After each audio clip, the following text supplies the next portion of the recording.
in Accidental Truth, we were talking about the material that was supposed to be sent to Bigelow Aerospace. It never did. And it took me until the congressional hearings to get to the bottom of it, because during those hearings, I was texting questions to Congressman Burleson to ask Lou. And the question about Lockheed Martin and Bigelow Aerospace came up. And Lou, Accidental Truth, did and confirmed that, yeah, Lockheed had that stuff. And it got held off. And I was on the team that was supposed to receive that. Right. And I actually know where it was held, and it is, this might surprise people, it was held in a place that was laughably insecure. I mean, it was held in a place that I now know that I probably could have skipped over the fence, broken the lock, gotten in, and taken it.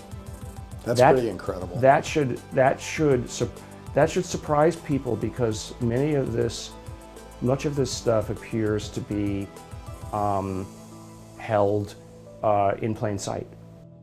It's